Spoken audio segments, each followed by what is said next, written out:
Novembre è alle spalle e con esso anche il periodo nero del Modica.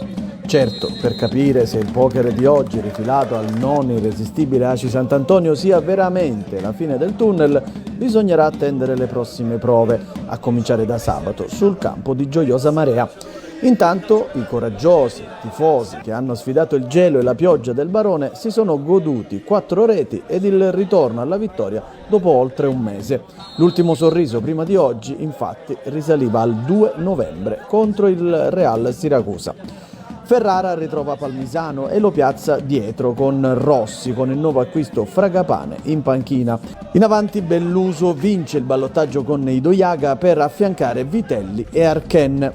Nell'Aci Sant'Antonio spicca il nome di Cristian Sciama, idolo del Cibali, che a 38 anni si diverte ancora a giocare a calcio. La prima emozione al 19esimo e corrisponde con il gol del vantaggio dei padroni di casa, tiro di incatasciato non irresistibile. Mazzeo si traveste da Babbo Natale e impacchetta un regalo che Belluso deve solo scartare. Modica 1, Aci Sant'Antonio 0, quinto centro in campionato per Luca Belluso. Al 36esimo, sugli sviluppi di un corner, Archen mette dentro, ma l'arbitro annulla per una leggera carica sul portiere da parte dell'attaccante modicano.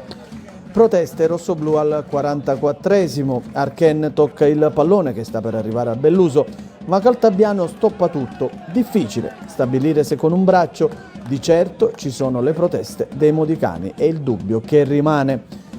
La ripresa parte con gli stessi 22 del primo tempo. All'8° minuto arriva il raddoppio del Modica e l'ex Parma e Sampdoria Rossi, che sugli sviluppi di un angolo si ritrova la palla sul sinistro. Gran tiro e rete del 2-0, incolpevole questa volta il portiere etneo. Primo gol in maglia rosso-blu per Rossi.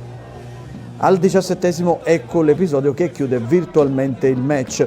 Da una rimessa laterale di Archen, Idoiaga brucia sullo scatto tosto che lo insegue reiterando il fallo fin quando non si concretizza in aria. Cartellino rosso per l'esperto difensore e rigore per il Modica che Idoiaga si incarica di battere spiazzando Mazzeo. Sul 3-0 e con un uomo in più il Modica si limita a far scorrere il cronometro preservando chi gioca più spesso. L'ultimo guizzo è al 35esimo quando Sciama commette un evidente fallo di mano. Archen batte repentinamente palla Idoiaga che con un sinistro potente e preciso incrocia sul secondo palo e batte per la 4ª volta Mazzeo e la 6ª rete per il fantasista argentino. Complici i risultati dagli altri campi, il Modica sale al secondo posto a -4 dal Milazzo.